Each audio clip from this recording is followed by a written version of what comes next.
নূহ আলাইহিস সালাম একটানা 950 বছর আল্লাহর পথে মানুষকে ডাকার পরে আল্লাহ বলছে আল্লাহ লাগবেন। তো 950 বছর পরেও নূহ আলাইহিস সালাম বাবা বিরক্ত হয় নাই। এবার যখন চূড়ান্ত পানি উঠে গেছে, ওয়াফারাত তান্নুর, কোরআন শরীফে আছে নূহ আলাইহিস সালাম দেখছে চুলার ভিতর থেকে পানি উঠে গেছে। উনি বুঝছে তুফান শুরু হয়ে গেছে, পানি উঠবে এবার।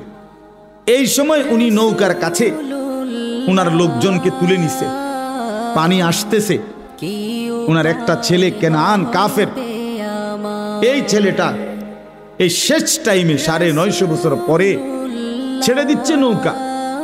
এই টাইমেও কোরআন শরীফে আছে সূরা হুদে নূহ আলাইহিস সালাম ছেলেটাকে ডাক দিছে, ইয়া বুনাইয়ার কাম মা'না, বাপ এই শেষবারের মতো বলছি বাপ আয় না, ঈমান আয় না, আমার নৌকায় উঠে যা, বাইচা যাবি, বেঁচে যাবি বাবা।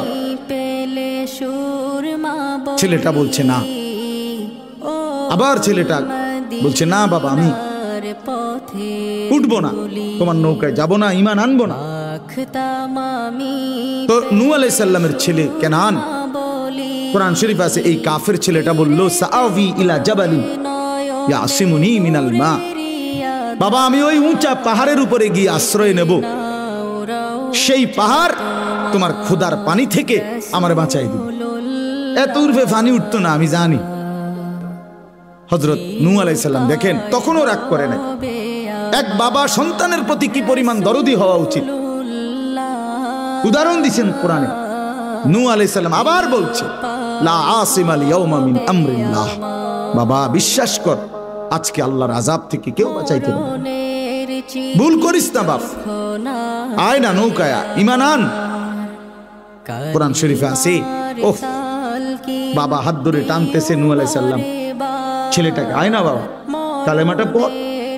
ছেলেটা হাত ছেড়ে দিতে চাইতেছে, না আমি ঈমান আনবো না। এই বাবা আর পুত্র টানাটানি করতেছে, বাবা ডাকে ঈমানের দিকে, ছেলে ছুটে যাচ্ছে কিসের দিকে, কুফরের দিকে। আল্লাহ তাআলা কোরআনে বলেন ওয়াহালা বাইনাহুমাল মাউজ, এই কিছুক্ষণের মধ্যেই একটা বড় ঢেউ আইসা ধাক্কা দিছে, বাপ আর পুত আলাদা হয়ে গেছে। এরপরে ছেলেটা ধীরে ধীরে ডুবে গেছে।